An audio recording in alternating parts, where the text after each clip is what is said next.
"Father, if you really exist, then come into my life and help me."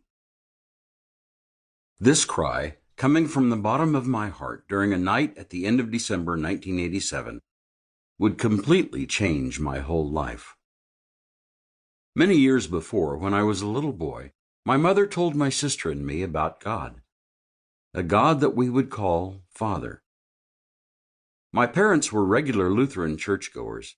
My father was on the parish council, and I went with my sister to Sunday school where we heard Bible stories.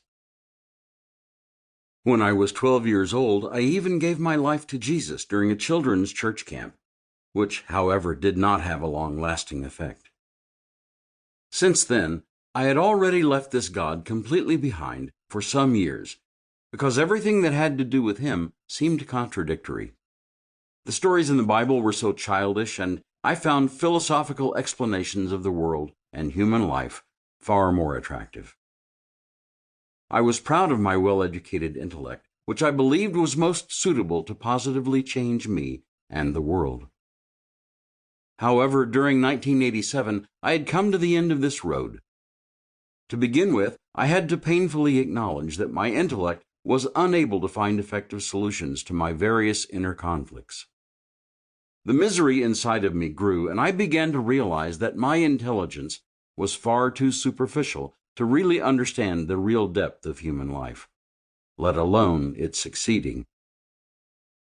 Suddenly, I was aware that my thinking was crippling my personality.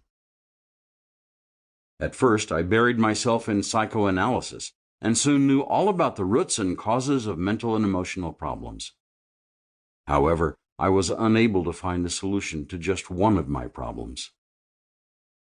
A few New Age books were supposed to open my mind, and this led me into a further, short, phase of new levels of consciousness. But at the same time, my inner misery became even more overwhelming. Nothing seemed to help the deep cry of my soul and spirit. Nothing brought relief. I even had thoughts to just bring this meaningless existence to an end. One day at a train station, I saw a woman deeply marked by drug addiction. It was evident that she would soon die at an early age. As she looked at me with empty and lost eyes, revelation flashed through me, exposing the fact that I, too, like this woman, was at an end of my rope, although no one could see it looking at me. Shortly after, and just a few weeks before the night in 1987, I had a dream. I dreamt that I was on a high mountain surrounded by layers of dark, gloomy, morbid colors. Everything around me was forlorn, with swirls of darkness, a deep chasm. I stood on this mountain completely alone and stared into the gloominess around me. My soul was torn apart, and I knew that it was already a part of this darkness. The whole atmosphere was charged with total despair. Suddenly in the dream, I screamed out from my inner being with all my might into the night, "God, where are you?" And I woke up. That dream was on my mind for quite a few days, and I was very bewildered because, until then, I hadn't thought about God as a person, and I had not spoken to anyone about him. I did not have any contact to Christian circles. The whole world of, quote, religion, end quote, was beyond my horizon. Until that night a few weeks later. I was awake lying on my bed, and a horrible inner anguish tormented me.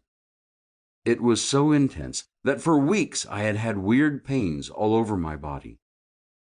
I knew that I was at breaking point and couldn't live like this any longer, and deep inside I was searching to grab at any kind of help. But there was none.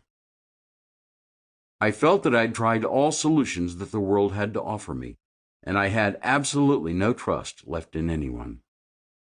Life was meaningless, full of anguish, and without hope. So, just end it?